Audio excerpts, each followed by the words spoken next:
I would like to introduce our panel discussion, beginning with our moderator, who will introduce the remaining panelists. Robert Fife is, I'm sure, known to everyone here. He's one of Canada's most distinguished political reporters. He has covered national politics since 1978 for news organizations including Canadian Press, Sun Media, and CanWest. He has won many awards for his journalism and is credited with breaking countless important news stories, including the Senate spending scandal of a few years ago.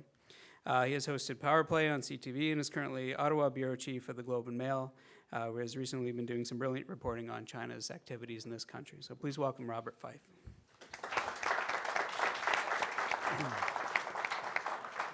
So I'm just going to, before I introduce everybody, I'm just going to let everybody know what we're going to do. I'm going to introduce people, I'm going to ask some questions, and then we're going to open it up to the floor. And I just want to say one thing, however. I encourage everybody to buy Clive Hamilton's book. If you haven't read it, you really should. Australia is about 5 years ahead of us, but what is happening in Australia is happening in Canada, and my colleague and I, Steve Chase, have begun the work of following this, and you can see exactly the same sort of things happening here in Canada. An issue, of course, we will talk about amongst our panelists and in the questions that come forward. But I just tell you, read the book. The first, my colleague here, Michel Juneau-Katsuya, is a former CSIS officer who has served as chief of the Strategic Analysts Unit, Asia Pacific, and he now works as a private security consultant. Richard Owens is an expert in intellectual property law, innovation, and trade. He is a Munk Senior Fellow with Macdonald-Laurier Institute and an adjunct professor at the University of Toronto Law School. And Professor Duanjie Chen is an independent scholar with a PhD in economics and a Munk Senior Fellow with the Macdonald-Laurier Institute. Each of them are going to have a few words to say, and then I'm going to start asking some questions. So, Michel. Thank you very much. Thank you very much, Cliff, for an excellent presentation. And I second exactly what you said. Canada, in many ways, we are very, very similar to Australia in terms of size, in terms of our economy, etc. We are a country with great diversification as well. And from a spook point of view, who was on the ground having to sort of try to protect our country, I've observed for many decades now this situation evolving. Way back in 1998, we've published a report called Sidewinder, who was already talking about the notion of influence and the great influence that China was trying to sort of employ. Yesterday we had a lunch together, and I referred to the book, The Art of War by Sun Tzu, who right there speak in great elaboration of the importance of influence that is much greater and much more efficient than an open warfare. That is exactly what took place.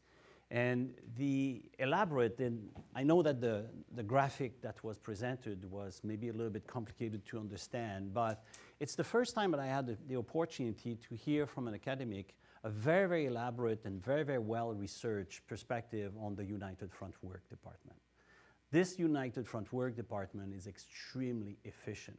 Now, we're talking about China today, and I don't want to say that China is the only villain around the corner. There's more influence that is coming, and every country is trying to use, through their diplomatic relationship, to influence our respective countries. But what is unique about China is the formidable adversary that they are, and the formidable machine that they have been capable to put together. Never seen in the history of humanity before. They are extremely efficient, and respect must be given to a formidable opponent of that nature. With respect comes greater vigilance, and that vigilance, we don't have it. I would say that in Canada, our naivety is borderline stupidity. Our politician never talks about those things. They are very quick to prostitute themselves, and so going for a trip to China, have the red carpet unfold for them, and then they come back and they can only praise about China. China has a phenomenal history. It's a beautiful culture, and it's a phenomenal contribution to the human history. And yet at the same time, the current power is very different than any other form of power. You have the same kind of influence in spy activities that we have from our allies. With the end of the Cold War, we moved from a military confrontation to an economic confrontation. But the political element and the influence is understood much more by the Chinese than anybody else to a certain extent. We plan in terms of maybe 4 or 5 years at the time. They plan in terms of generation. They got 50 years at a time. They plan something today that they know that only the next generation will be harvesting. So that is a totally different ballgame. And we are totally naive to think that we will be capable to bend the destiny of China and everything. Now, a lot of people talk about the possible implosion of China. We've been waiting for that implosion for quite a long time, and I think their resistance and their resilience is phenomenal. So in that perspective, we got to sort of think differently. And maybe, and I will finish with this, maybe the way to think differently, I'll invite you to maybe study a little bit more the game of Go. The game of Go will teach you exactly how the Chinese government thinks.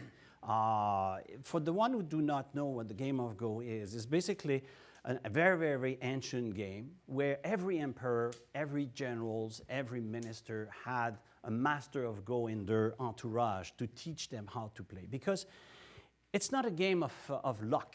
You have in front of you a board, and you have white petals and black petals. And the purpose of the game is to conquer territory, to encircle your opponent and to conquer as much as possible part of the boards. There's tons of philosophy books that were written about this game. And the influence of one petal in the corner, even if all the game is taking place there, has an influence in the game. And China does understand that.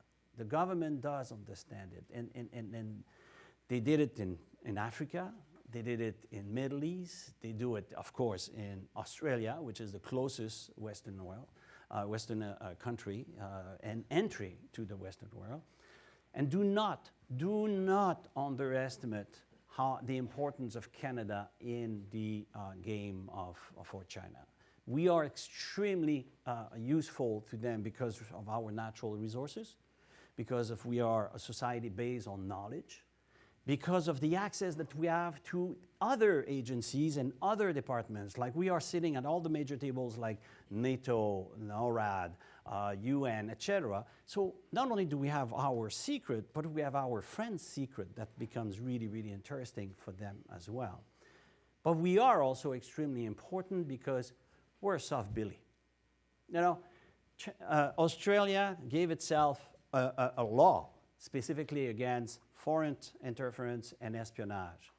In Canada, we have 2 little articles in a Reform Act that passed in 2001 that says, you know, don't do espionage because this is not nice, and if you do it, we're not going to be happy. Big F deal. You know, it's just like, come on.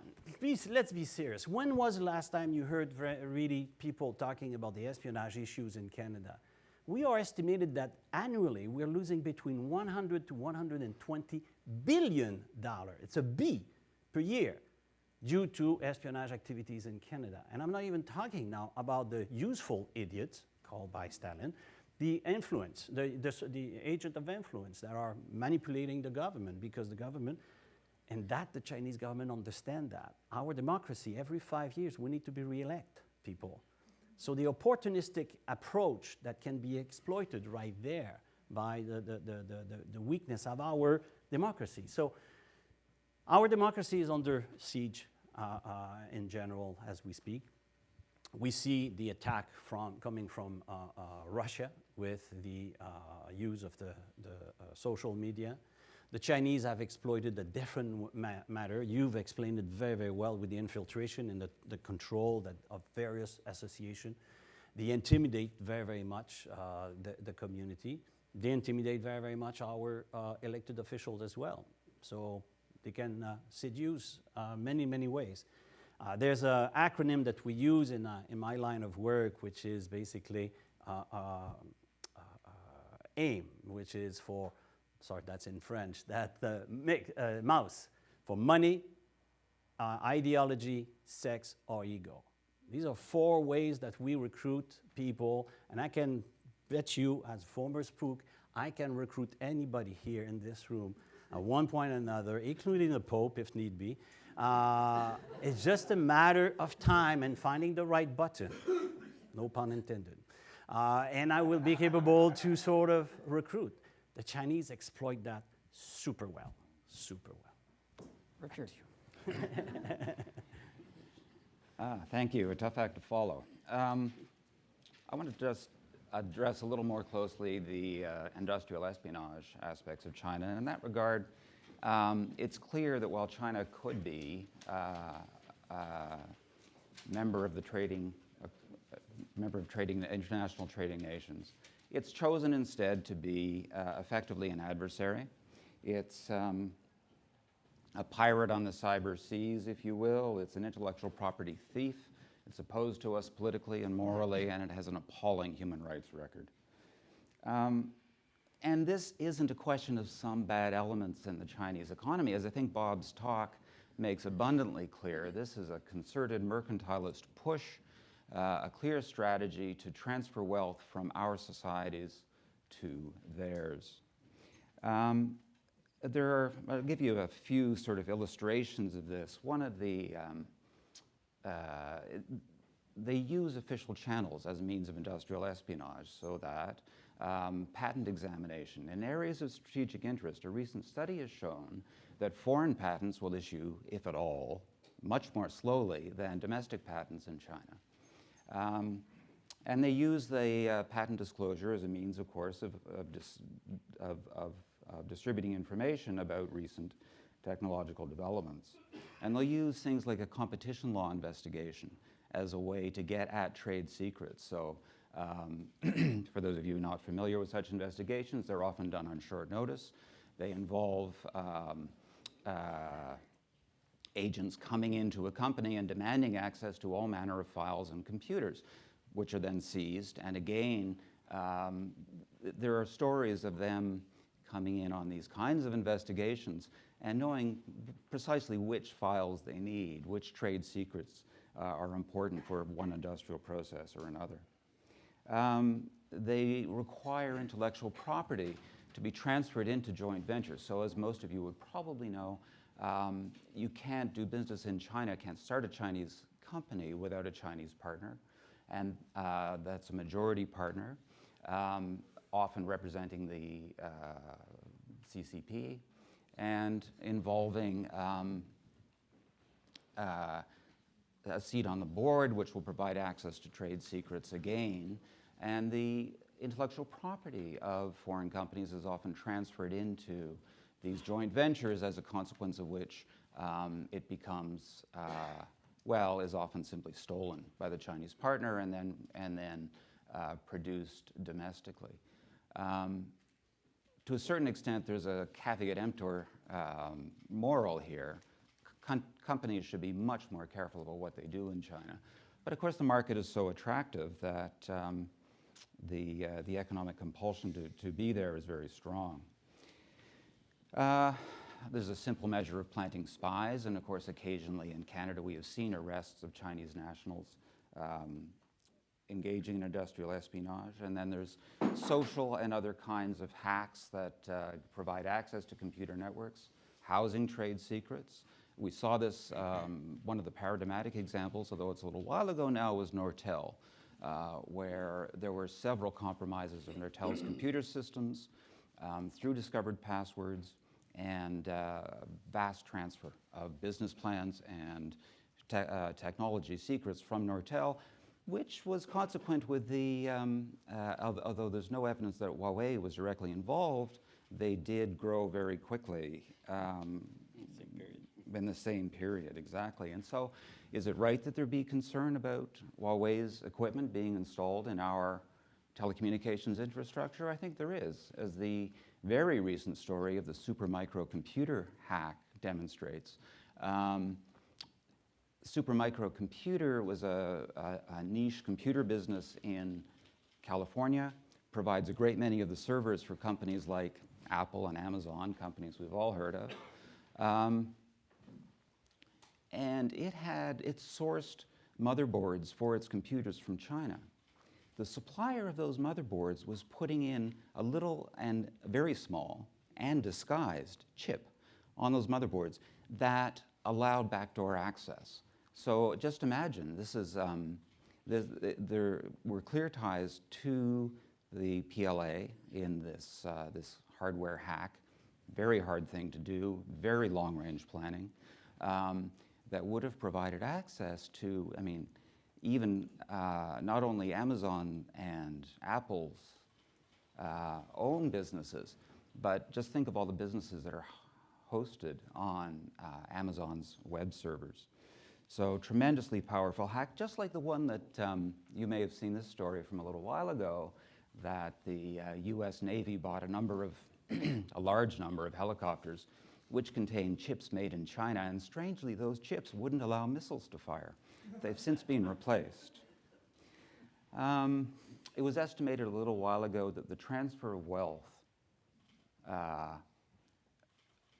from the United States alone into Chinese companies through industrial espionage was at the time about $600 billion. That's been called the biggest transfer of wealth in human history. Think about that. And think what that means for trade. And I think that this scope of industrial espionage, this theft of trade secrets and of economic power that goes with it, is the key element behind the current trade war between the United States and China. Think what you will of the current American administration, but they seem to get it, as recent remarks by Mike Pence demonstrate, that there has to be some kind of pushback, and that when a country steals $600 billion of your wealth, it allows them, of course, to trade on the basis of that. It allows them to build margins into their products that would otherwise go to your domestic manufacturers. And of course, it's provided a considerable military advantage because of things like Iron Dome and the F-35 fighter jet plans, which have been stolen by China as well. Michel referred to the inadequacy of legal protections. They are inadequate as a consequence of trade negotiations a little while ago. We now have the Security of Information Act, which does at least criminalize industrial espionage. But as I think Clive's talk makes so clear, the scope of infiltration is so great that we need much stronger legal measures. I'll leave it there. Duanjie? Thank you. I'm not in the security industry, but I'm a Chinese Canadian. So I like to join this panel to say a few things about my own observation. It's a great honor to join this panel discussion with Professor Hamilton. To me, his book, Silent Invasion, is the first book on contemporary China to have provided a full spectrum of insights into the core of the CCP's mindset, strategy, tactics, and the organizational structure for its infiltration abroad. No wonder the CCP desperately tried to kill its publication. I'd like to make 5 points here. First, China is an authoritarian regime which should not be confused with the US, regardless whoever occupies the White House. People not convinced of this basic point may ask themselves 2 simple questions. 1, are you afraid of openly criticizing Trump in front of the American people? And 2, when you travel in America, do you smell any official censorship? So now ask these same questions, but replace America with China and Trump with Xi Jinping. No one can escape the opposite answers. So freedom of speech and official censorship are the 2 most visible yardsticks for singling out any authoritarian regime. those Canadian pundits who intentionally blur the line between China and the US in their political systems should be named and shamed. Second, the CCP is not benign, but dangerous, even if it has not recently declared open warfare on international order and the norms. Consider the current trade war between China and the US. It is rooted in China's persistent violations of the WTO rules rather than Trump's protectionism. To those who persistently advocate a pro-China trade policy, the Australian experiences should be more than a wake-up call. Also consider the South China Sea dispute. Xi Jinping stated in 2015 that China does not intend to pursue militarization in South China Sea. But China has now landed bombers there, and a Chinese destroyer recently came within 45 yards of a US naval vessel, compelling it to change course on its routine conduct of freedom of navigation. So these facts prove that the CCP has no intention of following through on its words or abiding by signed agreements. The CCP must not be regarded as a trustworthy partner based on its mere words. Third, unlike in our free democratic system, Xi Jinping faces no constraint on spending the public funds for his grip on power, both domestically and internationally. His official statistics shows that government spending in 2017 on domestic public security, ranging from massive civil surveillance to online censorship, totaled $185 billion, or $133 per capita, which is more than half of the nationwide social safety net spending. Of course, nothing can compare with China's Belt and Road Initiative, for which a modest estimate is about 1 trillion, or over 700 per capita, which is more than the average annual income for 10% of the Chinese population. And there are at least 100 million Chinese people are living in extreme poverty. These numbers illustrate how little the Chinese government cares about its own people's well-being and how ruthless it is in pursuing its global dominance as so-called Middle Kingdom. Fourth, the Chinese people under CCP control are unfree, and they are being watched everywhere they live. Many overseas Chinese communities controlled by the CCP should not be equated with the Chinese as a people. And criticizing the pro-CCP actions taken by such communities is not racism, but protecting our way of life. Lodging accusations of racism to stir up anger among the Chinese diaspora is the CCP's calculated way of shaking our resolve to defend our values. Here we need to be mindful about some distinctive features of the mainland Chinese mentality that has been shaped by CCP rule and indoctrination. One, the CCP is the foremost authority over all Chinese born in China, regardless of their current citizenship. Two, territorial sovereignty trumps human rights. Therefore, topics involving Taiwan, Tibet, Xinjiang, and even the South China Sea are off limit in public discourse. Third, the CCP's historical double talk and its eclectic approach to free market systems have instilled a mindset that does not value honesty and integrity, but blind patriotism to China and the worship of money. Fifth, and finally, Chinese as a language is totally different from English. It is very, very difficult for any native Chinese speaker, including myself, to learn English and vice versa.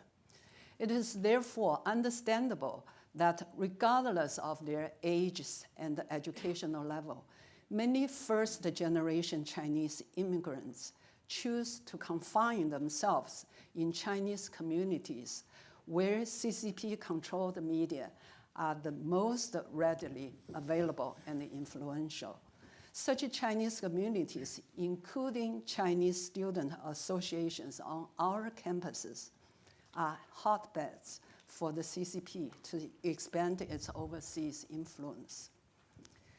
But Chinese communities, like all other ethnic communities in Canada, are invaluable for our nation's growth and development. We should not allow them to remain under or succumb to the control of the CCP and its stance against our national interests. Therefore, we need to devote greater efforts to integrating Chinese immigrants into our social fabric, while safeguarding and propagating our national values through all available venues, which include but are not limited to ESL classes, legal and civil aid services, and the job and even volunteer training programs. They need to be designed and implemented in both English and Chinese. So to conclude, we must stop any foreign government from taking advantage of our open, free, and democratic systems for the purpose of overtaking it. Our government must take action to resist China's silent invasion.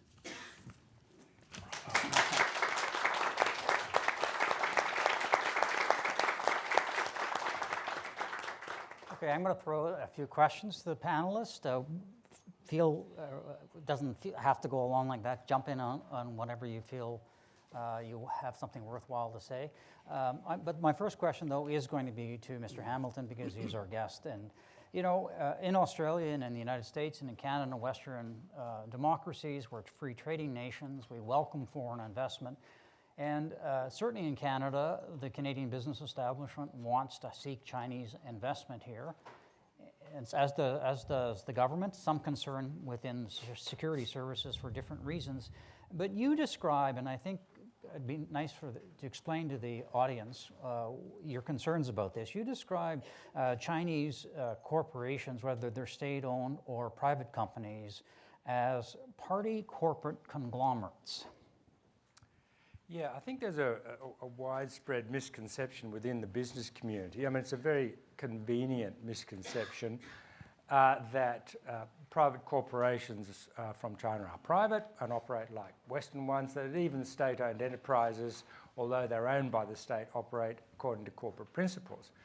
Now, they certainly do have an interest, of course, in pursuing profitable investments, but it's also true that every state-owned enterprise, but also every substantial private company in China, must obey the party if the party gives it an instruction. And if a private corporation operating in Canada, a Chinese one, can do something that's in the political or strategic interests of the PRC, and the party instructs it to act in a certain way, then it will do it. I mean, it has to. I mean, the penalties for refusing to do it for the principles are just enormous. Each of those companies will have a party cell operating within it.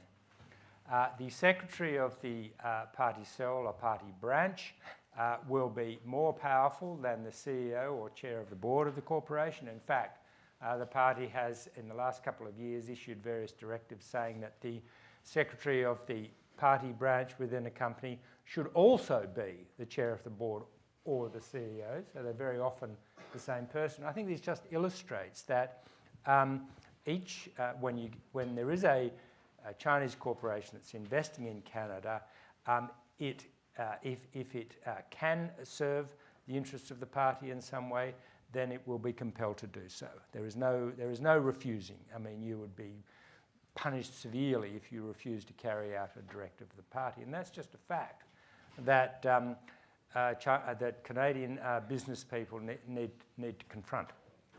Anybody else want to have anything to say on that?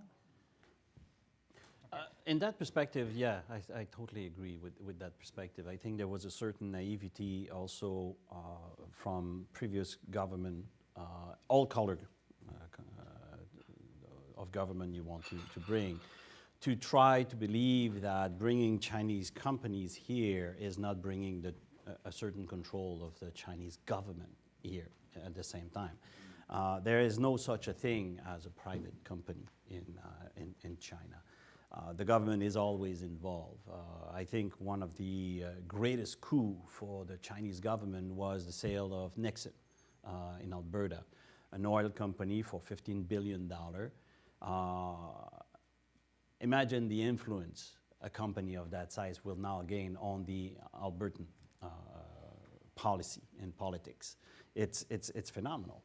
And to believe that we can have reciprocity, I'm for the open market. I'm for sort of exchange of companies and trades and stuff like that. And if an American company comes and buy a Canadian company can go to the US and buy an American company, but try to buy a Chinese company. It's not going to happen. It's worth pointing out too that there's still a view amongst some segments of the business community that China, the party is gradually opening up and allowing private enterprises to be more independent and more free and so on. But in fact, under Xi Jinping, the opposite has now started to happen. State-owned enterprises are in fact expanding as a share of the economy. State control of private corporations is increasing under Xi Jinping. So I think it's important for the business community to understand that there has been a dramatic shift in the nature of the Chinese regime in the last 4 or 5 years in a way that goes against the trend of the increasing opening up of the Chinese economy. So there has been a recognition, certainly in Australia and in the United States, that people have to be much more vigilant about Chinese investment in the United States, and then aside from all the facts of the stealing of technology and whatnot. But there's a couple of case points here where there seems to be somewhat of a naivete on the part of the Canadian government in the issue of Aecon takeover by a state-owned enterprise, which had a very bad record for bribery and other issues. China's second major construction company.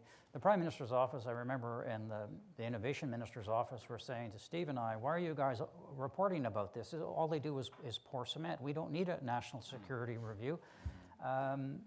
When they were finally forced to have a national security review, no surprise, the National Security Review said that Aecon actually is involved in electrical grids, it's in our nuclear business, it's involved in the building of the Gordie Howe Bridge, which may not seem like very much, but the movements across the border would not please the Americans very much, and it was rejected.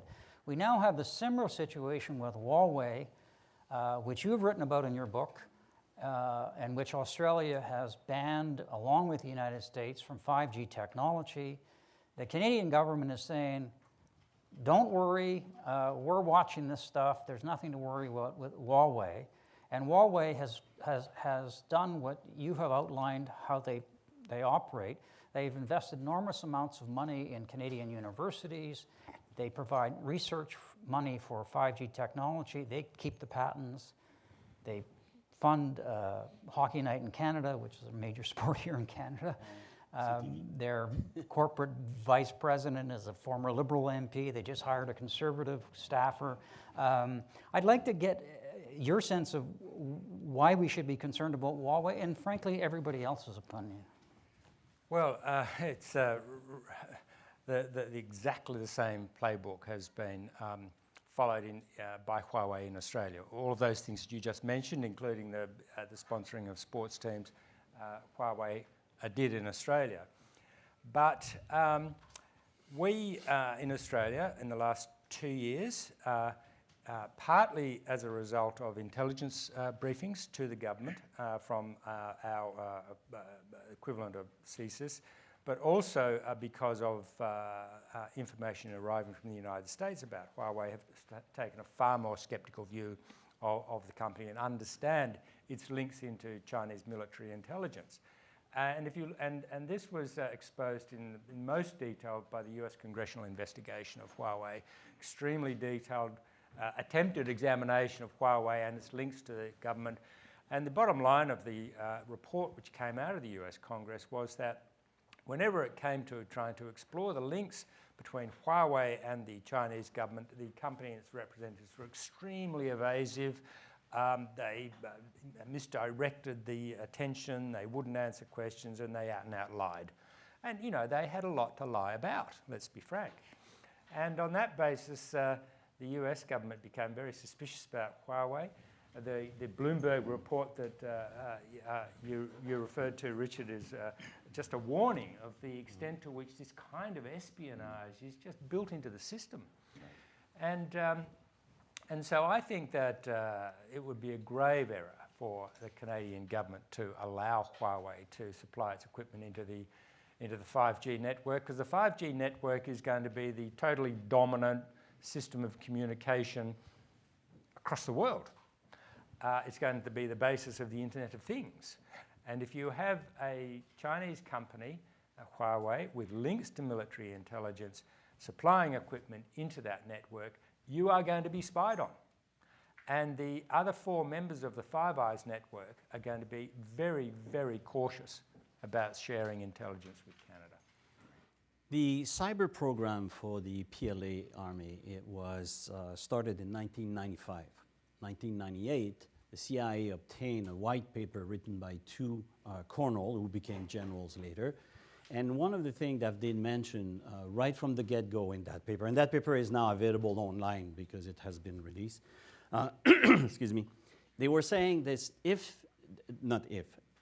for the next conflict, the next major conflict that will take place, China will start with a major strike which will attack the computer system of all of its opponents to bring them to be mute, blind, and deaf at the same time, because we rely so much on computer. And they understood that way back in 1995, 1998. Imagine where they are now compared to us. You're talking about the mistake that the federal government would do. Too late. The federal government has already endorsed and supported this. Bell Canada has signed a major contract under Mr. Harper era and is now putting into the system Huawei equipment, contrary to the warning that the Five Eyes have given to us. And that will bring a serious debate with our allies, the Five Eyes, New Zealand, Australia, Britain, and the US, about if we want really to communicate and to share intelligence now with the Canadians. Do we really want to keep them in our private circle? Because we don't know if the communication will not be the sort of weakest link of our system. And that's a major problem. That will affect our exchange of intelligence, but it will affect also our relationship and economy with those guys. Yeah, I don't have too much to add except to say that clearly what we're dealing with is a non-market economy. But that's not to say it will be forever immune to market impacts. The disclosures of piracy and the trade war with the Americans are having severe impacts on Chinese stock markets, which is a start, right? So to the extent that there is a loss of income, a loss of prestige, a loss of trade from espionage and other activities, China probably won't get the message very quickly, but at least, as I say, it's a start. And by simply green lighting Huawei equipment into Canada, we're foregoing an opportunity to send that message. And as Michel has so well put, putting our communications grid at serious risk. Professor Chen? What I like to add is really we cannot keep forgiving our government for so-called naivete. That's wrong. For decades, we keep saying, oh, they are naive. They can't be naive anymore. So tell them to read Professor Hamilton's book. It's so thorough. Or read their own intelligence briefings. Yeah, I mean, have a better ear for your own security agencies instead of to Chinese friend, whatever. So that's wrong. I mean, I grew up in that society. I knew how dominant the party was and is now. Basically, whatever party says, you follow, you listen. They don't have, sometimes I hate to say this, but it's true, that's different kind of civilizations. Here, you are so used to play by rule of law, I mean, abide by that. There is, whatever party says is the rule. So people don't have this strong sense of rule of law.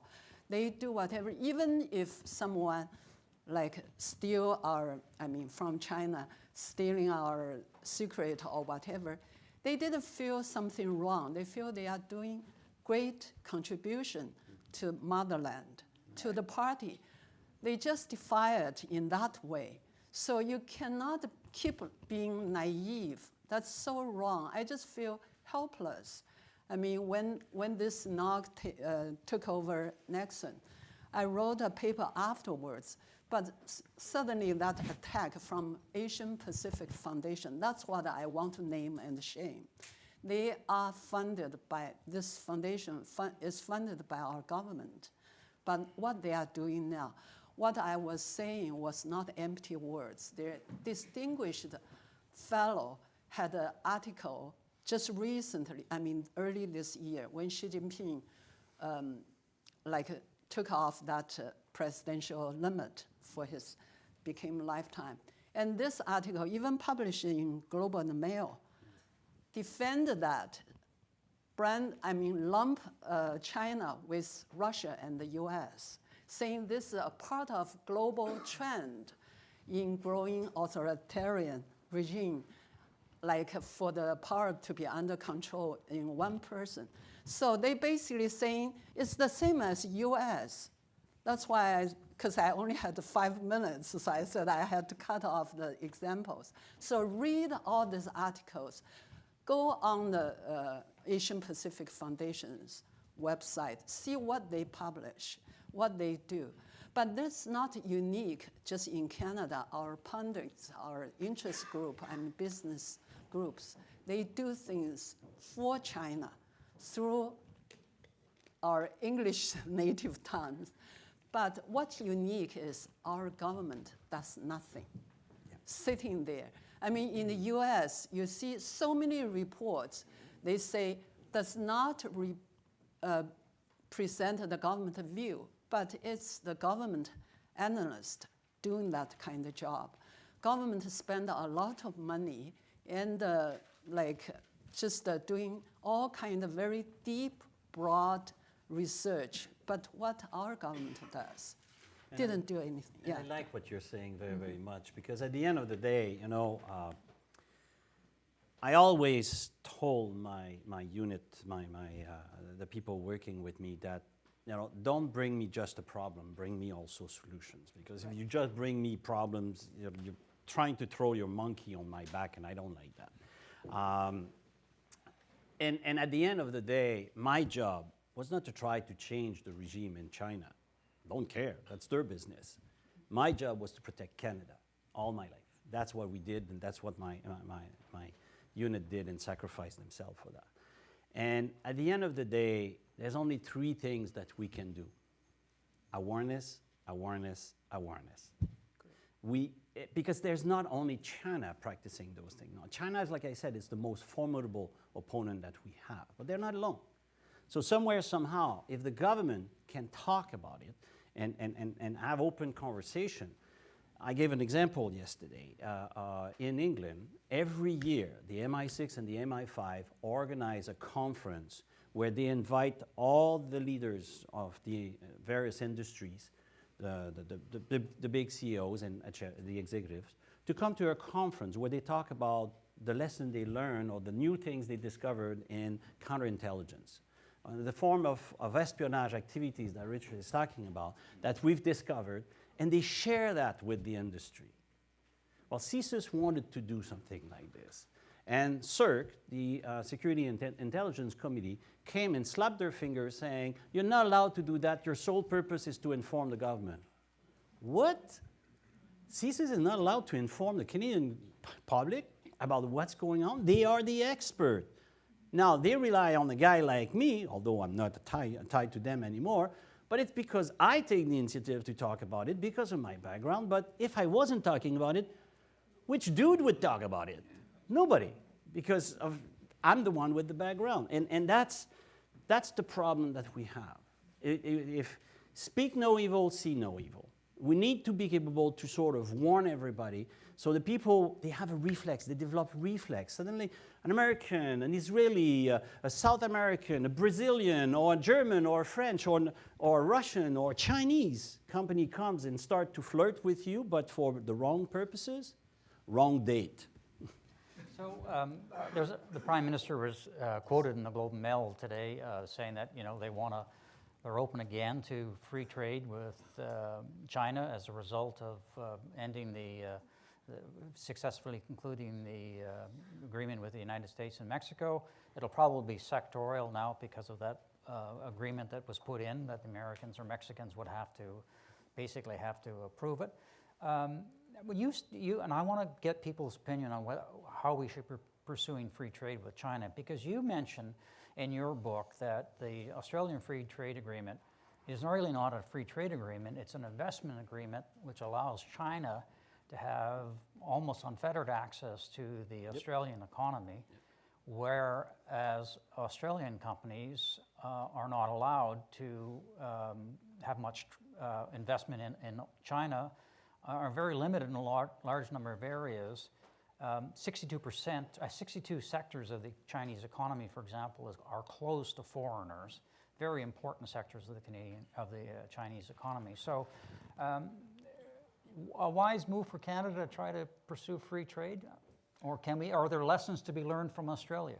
There certainly are lessons to be learned from Australia, and I think the main one is to genuinely pursue reciprocity in a way the China-Australia Free Trade Agreement doesn't.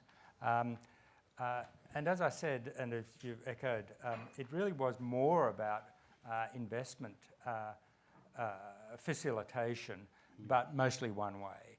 And what it does is it gave Beijing a really powerful lever for arguing against any restrictions or hesitations about certain investments emanating from China coming into the country.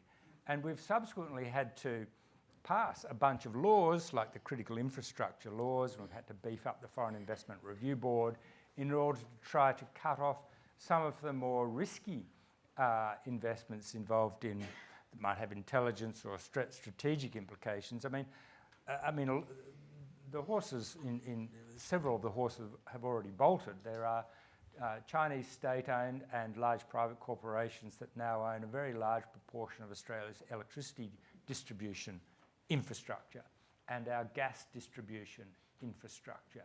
And you do have to ask yourself what would happen in those first hours of any conflict, which would all be cyber. Exactly. Yeah. Click. How vulnerable Australia, if, for example, we were to join the United States in some kinetic conflict in the South China Sea, which is not impossible, Beijing would immediately send instructions to those Chinese corporations to create havoc. So, these are serious things that have to be considered. This kind of old view that, we're all in this together, we all just want to grow and invest and be happy with our free trade agreements is an extremely naive way to approach any dealings with the PRC. So we're going to open it up to questions now. Woman in the back. And then you. Oh, thank you. I have a question. I think Professor Hamilton mentioned Canada's importance to China, right? Because of our natural resources, our access to other allies like NATO and so on and so forth. What do the panelists think Canada has to lose by supporting Taiwan's at least de facto independence or participation in, for example, the United Nations and the WHO and so on? The other panelists? Yeah, whoever About- may want to. About Canada supporting, I think we got to be very careful because it returns to the same questions of like, what do we do with the Andalusian that wants to separate, or anybody, or the Armenian that wants, or the Kurds, or something like this. I think it's very, very much a question for our Canadian government to follow what the public wants, and I think we've been very consistent of respecting free choice. If a country wants to, or a group of people wants to stand on their own, we must respect their human rights, we must respect the democratic process, but we know that there is regional forces at stake here that will try to prevent certain element to separate or to go independent or something like this. Taiwan has demonstrated its independence and is will to stand on its own. And in that perspective, I think the Canadian government have been also supportive of that nature. Now, how does it translate in terms of voting in the UN or admitting the people and stuff like that? Again, it's a question of, for the government. It's a big question for the government to address because it's not an easy one. There's other consideration, and you know, it returns to the old say of a British MP that used to say, you know, states do not have friends, they have only interests. Okay, can we, this gentleman here, please? Yeah, so you can identify yourself. My name is Chang Sen Leong. I'm been doing business in China since 1980, and I'm also a former Canadian parliamentarian, and I was involved with that Nexon discussion. My observation has been we're all seduced by a consumer market of 1.5 billion people. I mean, every country in the world is. My observation over a 40-year of doing business in China is that I find Australian, UK, United States, second-tier staff people, people who are there to advise the Canadian government, advise politicians, are a lot more astute than Canadians. Canadians are trained a lot in China. Very few of them have received their trainings in Taiwan, Hong Kong. So therefore, the mindset is a very close mindset and only China-centric. If you look at, you know, whether it's the German, the French, or the UK or Australia, their foreign service staff are well-trained in a very broad area of the greater China, if you will, and also in Japan too. So, and somewhere in Korea. So I'd like to hear your comments about how we can improve our foreign service and our, you know, people, scholars like yourself that would raise that awareness and alert Canadian politicians of their tone deaf, their naivety, borderline stupidity. Thank you. Wow. Do you want to speak? Go ahead. Yeah. I think this is very hard for me to say because I have no experience in official government, politics, whatever. I can only say my own experience.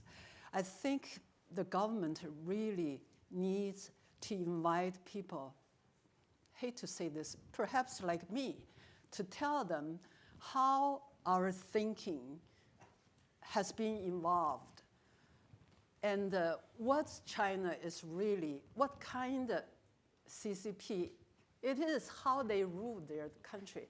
I think our government officials, I didn't have much experience in dealing with them, but through the media and whatever I read, I felt our government officials kind of single-minded, didn't know much about China at all. sometimes I feel that way. So since I came to Canada, first few years, to tell you the truth, I didn't dare to talk to anyone from Taiwan, because in my mind, that's part of our country. I shouldn't deal with them. What if, even though I'm very much against the Communist Party because the Tiananmen massacre, I told myself, never ever deal with any Chinese officials. But still, deep in my mind, I wouldn't touch any Taiwanese. I wouldn't talk, because I felt I crossed the red line. That's my motherland, you know. So, but through that, over these 30 years, when I deal with people, think about a lot of things. So I feel like even Korea, they admit both parts of Korea are member of the United Nations. I won't say I want to publicly advocate Taiwanese position in UN, but I would say respect Taiwan as a sovereignty. I would say that way. Give these people, they are alive, democratic country in a way. I don't want anyone quote on me, because back to China, I would be singled out as. But what I'm saying is, they cannot even join some like international organizations. That's wrong. I mean, these people, they show Chinese as a people how to evolve, progress into a democratic system. Many people said Chinese cannot do that. They did. Taiwanese is a beautiful example. So what I'm saying related to the first question, I'm not dealing with the official or whatever, but we respect Taiwanese people. In public, we should be brave to discuss this issue, express our own opinion. We each individual, we can say things we like to say. What I'm afraid about the China's silent invasion is really about the self-censorship. Because if we all do this individually in our society, then who we are not Canadian anymore. We are someone dictated by the Chinese Communist Party simply because we are afraid of losing economic interest. But what's the bottom line? I often thought about this. If Sinach didn't take Nixon, what's the bottom line? Once a journalist asked me, I said, maybe Nixon just go to the usual route to bankrupt, then reborn, and do better things in future instead of being controlled by this $15 billion of whatever. Then suddenly we lost such a big say in Alberta politics. Two points I see coming from the government, having worked for them for decades. In general, the federal government is reluctant in developing expertise. So people will work for a while on the Chinese desk, then will be moved to the Russian desk. And then probably if they did well, they will move to the Washington desk after, you know. And this lack of expertise is not communicated from one to another. So you have to reinvent or re-study everything all the time. So that's one of the big problems. And if somebody has developed a certain expertise, he will or she will probably be shut down very, very quickly. Because when we ring the alarm and we as I was talking in 1998, my unit, we talked about exactly this silent invasion that we were talking about Li Ka-shing, Stanley Ho, Robert Kwok, investing big time and gaining super influence. Like, who knows that Li Ka-shing owned 6% of downtown Vancouver and about 8% of downtown Toronto? You think this has not influence on your local government? Big time, big time. He owns 41% of Oski Oil. Like, come on.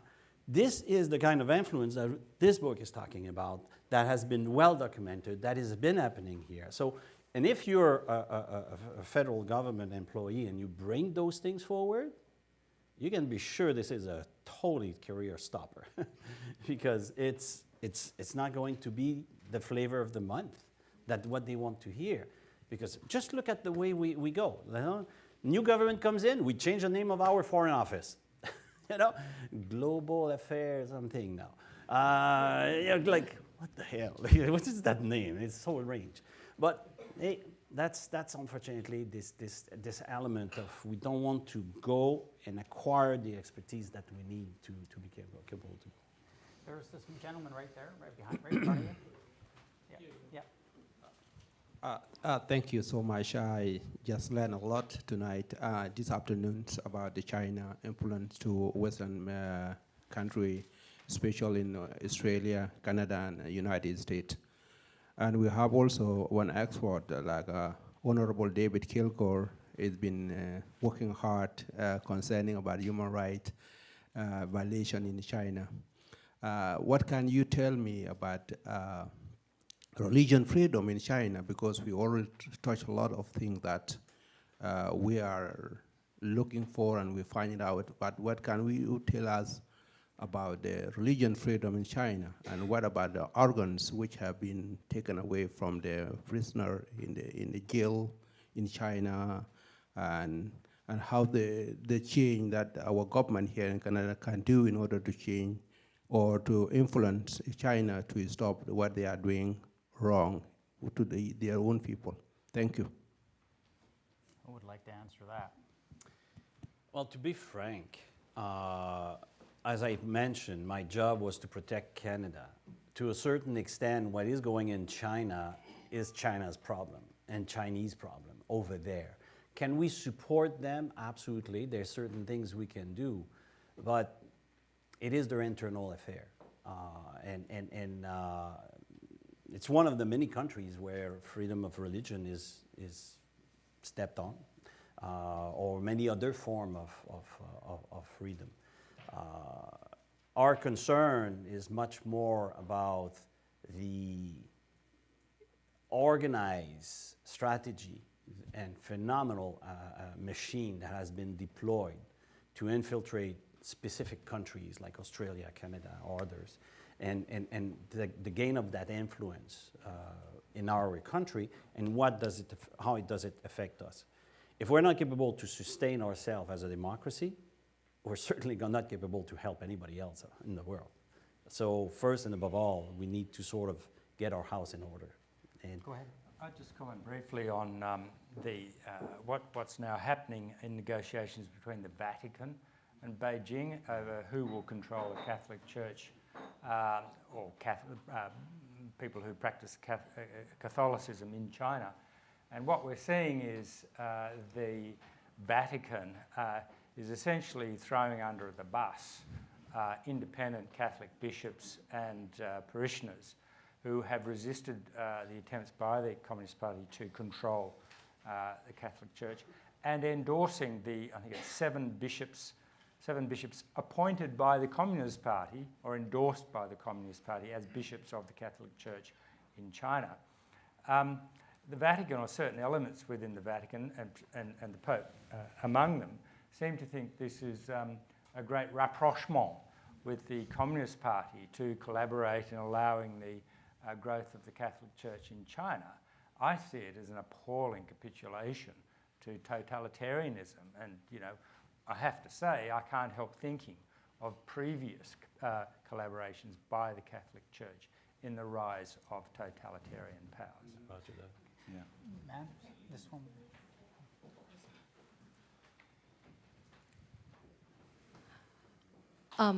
First of all, I would like to applaud at Professor Clive Hamilton's book, because it's definitely alarm to all of us.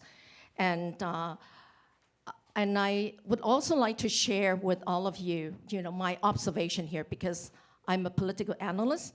I am originally from Hong Kong, but I was stationed in Beijing, or in China, managing Danish government grant and loan projects and also World Bank projects for 5 years until the June 4 massacre.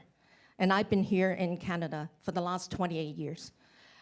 As I pursue and analyze China's sharp powers operation in Canada, I have witnessed an evolution from the original passive lobbying of individuals, institutions, and compromised elected members of the government to the present very aggressive, pervasive, influence over all spheres of our Canadian society, namely the political arena, the community sector, as well as the media sector. I think it's about time for our Canadian government to wake up. As Professor Chen just said, naivety is no longer an excuse. It is about time for all the Five Eyes allies to come with a collaborated strategy to combat China's sharp power around the world. And it is equally important for Canadian government to come up with similar legislation like what Australia and New Zealand have formulated, because this kind of tools are of utmost importance in stopping this kind of infiltration and manipulation.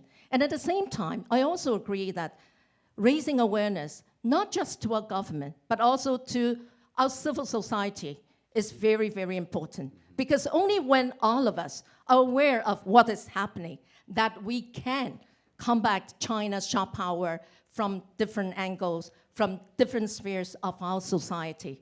And I would also like to share with you a book, actually a notebook by a former central government of CCP, Hu Dizhou, that was uncovered just in recent years. And he used to be in charge of Hong Kong during the British colonial era. And in his notebook, actually he disclosed that CPP is unlike other democratic government. It's a dictatorial authoritarian rule. And it's even more so under the one-party rule by Emperor Xi. And they have been using Hong Kong as a stepping stone to exert its ideological influence across the world. And its ultimate goal is to reshape the international order and to take control directly or indirectly. In Canada, actually, I have witnessed that a lot of companies funded by CCP have been established under either mainland Chinese or Hong Kong Chinese, under the camouflage of being Canadian company, to take over our strategically important corporations, whether it's mineral oil company or IT, sensitive IT companies. And in their secret agreement, 60 to 70% of the output has been shipped to China. So they don't need to go through the parliamentary radar anymore, because they have learned from the failure in the Nixon case. So I think this is something we have to learn. And last but not least, I would also like to share with you that Hong Kong, actually, the civil society in Hong Kong has completed a comprehensive report on China's sharp power in Hong Kong. And their chair of the Hong Kong Civil Hub, Johnson Young, is coming to Ottawa next Monday. And he will also speak about China's sharp power in Hong Kong with during his stay in Toronto and also Ottawa. So I hope maybe through the coordination of David Watson, of MLI, maybe we can also share the Hong Kong experience with our friends here, with our media sector here. Thank you very much. Yes, Richard. I just, well said. There's a thread that's linking a lot of the questions here, whether it's China's appalling human rights abuses and religious freedoms, whether it's a failure to stand up for Taiwan or for our own companies. What we're seeing is a failure of political leadership, it seems to me. If we want to develop expertise on the ground in our foreign offices, that has to start with a message coming down from the top. And I can't remember who it was mentioned earlier that what might happen if a war were to start. Well, we're already in a war, right? It's a different kind of war, but we're looking at the subjugation of our economic and political interests through other means than shooting, but that's what's happening. And our current government, in talking about free trade and in failing to stand up for Taiwan, and failing to protest Chinese human rights abuses, isn't representing our interests, as seem to be pretty unanimous in this room. Agree. And we have questions. This young man here.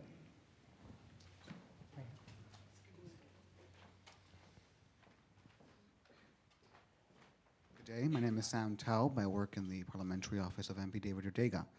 I have a question for all of the panelists today.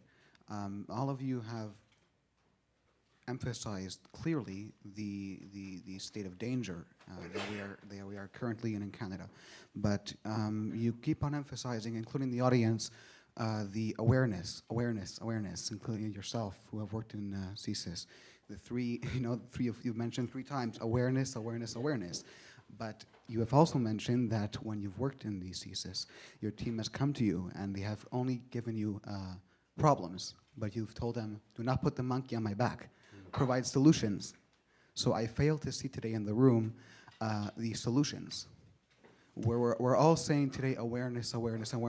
I think we have to move past that and provide solutions towards this, because awareness only comes to a certain extent. I believe solutions is ultimately the determining factor here. Okay, thank you. Sorry for interrupting you. I've mentioned the necessity to organize a national conference by CSIS and to authorize CSIS to inform the general public, to inform the business leaders about what's going on. Richard mentioned maybe the government people in place should read also the intelligence report that are getting to them and sort of pay attention to what we're doing. When there is parliamentary sessions, training sessions, to tell the MPs, be careful of the people who want, not only the Chinese, but anybody who wants to come to you and gain power over you or manipulate you in promises that it will bring their community to vote for you or something like this and stuff like that. This is the kind of things that we have been talking about today, that are solutions that needs to be. But definitely, we need to have conversation. We need to have conversation in our civil society, in the public space, to be capable to talk about the experiences that we're having, not only with the Chinese, with anybody who's trying to sort of get a free lunch with us, and we're not invited to the party. Yeah. So that's the kind of solution that we talked about. Okay, Clive? Yes, could I just comment briefly on that and the previous question, I think it was, and that is on the Australian experience. The reason why Australia is 2 to 5 years ahead of Canada is because for the last 2 years, or starting about 2 years ago, we got some really fantastic reporting across Australian news media about influence operations happening in Australia. And it was consistent across the 3 major news outlets, the Fairfax Press, the Murdoch Press, and the ABC. And there was only about 6 or 7 journalists, but they're very well informed, extremely good at their job, and they exposed to the Australian public some of the nefarious and rather sinister activities going on and the way in which our politicians had been gulled into collaborating with these people who were actually agents of foreign power. And it was because of that, above all, the second factor being intelligence briefings, that there was a shift in the mood, that basically a large proportion of the Australian populace said, we welcome Chinese going back to the gold fields, but we don't want to be succumb to the influence of foreign power, particularly an authoritarian one, despite the importance of China to our economic development. And it was that, above all, that public awareness and the demand to protect our sovereignty and our democratic rights that compelled our political leaders to begin to take action. So it really is fundamentally important that the nature of CCP influence activities in Canada be exposed over and over again in all of its ramifications. And then Canadian people will say, well, hey, we don't want this. We don't want to tolerate this. And above all, it's so important for Chinese Canadians too, to put their heads above the parapet and say, we are loyal Canadians and we don't want CCP influence in Canada. We came here to escape its influence. Exactly. And when that happens, when Chinese Canadians such as 100+ Chinese Australians who launched my book in Sydney, put their head above the parapet, it becomes far more difficult for CCP agents of influence or otherwise uninformed progressive people to say that this is just anti-Chinese racism, that this is just xenophobia manifesting in another form. It's not. It's about the Chinese Communist Party. It's not about the Chinese people. It's not about China. It's about the Chinese Communist Party. And I have one more question, the woman right behind you. I'm Lucy Zhou with the Newtown Dynasty TV. I have one question. We talk about the government naivety. For many, many years, I've observed that there are so many Chinese organizations which are the United Front work. They're doing United Front work for the Chinese government to represent their interest. But our government, our politicians have always taken them as the mainstream, taking them as representing the Chinese people. So every year you see these big celebrations. These organizations will invite the Chinese embassy consulates and our politician. Everybody will happily attend, and they're thinking they're getting the votes of the Chinese people. But I think there's a difference in between the Chinese people and the Chinese government and the people working for the Chinese government. Like a lot of people, like Chinese people, resent like our politician, like cave in, and for example, not only like this, and also when our politicians go to China, they say they don't want to raise human rights issues because they don't want to offend Chinese people. But actually, if they go and they raise the human rights, the Chinese people will applaud them. And while when they are timid and they don't do it, the Chinese people, because the Chinese people are suppressed. So there's a big difference in between the Chinese people and the Chinese government. But my question is, how the government is not just naive. I think they were really taken in by, the United Front work is so successful that our government was taking all these United Front work organizations as a mainstream, Chinese, population. So how you talk about education, but I don't know, this has been happening for the past maybe 30 years, right? I think I echo what the professor was saying, because if we do not report it, if we do not talk about it, the people feel isolated or alone in trying to denounce. And that job comes from the important work of the media. Because what it's been mentioned in the book, we've observed it right here. When I was in charge of Asia Pacific for CSIS, we've seen, for example, students hired by the consulate or ordered by the consulate in Toronto going in a specific writing with a piece of paper with the pictures of the candidate in that writing and say, you vote for him, not for her. You vote for him, not for her. And eventually this him got in. The her denounced it. So next time what she did, she went to the consulate, passed the deal, and the next time was, you vote for her, not for him. You vote for her, not for him. And she went in. This we've seen in 1998, we were reporting that we have discovered that the Chinese consulate and the Chinese embassy were giving money to the political parties, all three main political parties in Canada. It's illegal by the Election Canada Act. So this is the kind of situation where we need to report those things, we need to talk about those things, and that's why I'm so... Professor Chen. I want to jump in, relate to all these questions. I think awareness is very, very important. Even though you repeat it 3 times, I want to repeat it again. Because a lot of things happened we don't know. Even though, or maybe not published. And I again name the Asian Pacific Foundation. When they do the annual survey, they would say our public need to be educated to accept Chinese whatever. So they do the opposite work. But our government didn't take any action. So now there was a young, he was raising the question about what's happening in China. Here, if we don't protect our own way of life, we can't help China. But in the meantime, like the lady there said, we need to voice our concerns, our different views. We need to always do that, whichever way comes out. And also a lot of Chinese people in China, within China, they are braver, more courageous than us here. We don't have concern about our rice bowl. They do, but they speak up. They were put in jail, they still speak. And one of the professors, recently retired one, when he was interviewed by Voice of America, just on the side was detained.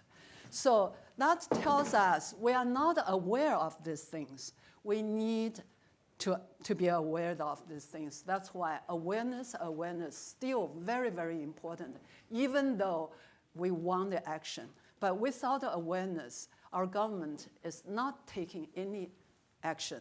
So we need awareness from top down, from bottom up. So this is very important. Back to this language issue. A lot of things our government, inside the government, like you said, the expertise in Chinese may be not adequate at all. So a lot of things in China, the government here, they are not aware. So our security agencies or whatever department, I don't know, they need to put a lot of energy and money to study China, to be educated about what's happening, what's the thinking. Like the book of Professor Hamilton needs to be read by every Canadian politician. I have to say this. If you read it, a lot of things you want to say, he already said there, said better than anyone else, and based on the fact. So I'm not promoting, but I just feel, oh, no wonder CPP tried so hard to kill it, because it's a wake-up call to the whole world. That's what I need to say. We're just before we wrap it up, and we are going to wrap it up, I'm sorry, with no further questions, but you asked a very good question about the role of the media. And I have to say that in Canada, there's very little reporting on Chinese influence in Canada. Part of the reason is that the Chinese media are owned by either China conglomerates or people who are pro-Beijing. And in terms of the mainstream media, you can count on your one hand of reporters who have become aware of the influence of Beijing in terms of how they're trying to exercise control of the economy, over politicians, over their communities, what they're doing in academia. So there needs to be, it seems to me, a greater awareness amongst the larger media that this is a very serious problem. It's not something that's going to go away. It's going to increase, and that the media has a greater responsibility to pay attention to this than we have so far. And I want to thank all the participants in the panel, and thank you, Clive, and David.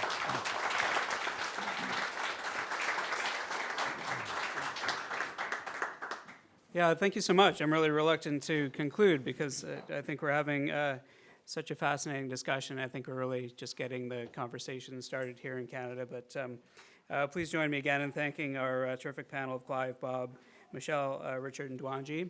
I think it's been a great event. For any members of the media wishing to follow up with Clive or any of our panelists, you should have an opportunity just following the event. Once everyone clears out a little bit, you can ask me or my colleague Brett Byers-Lane over there, and we'll coordinate that for you. Just a few other thank yous.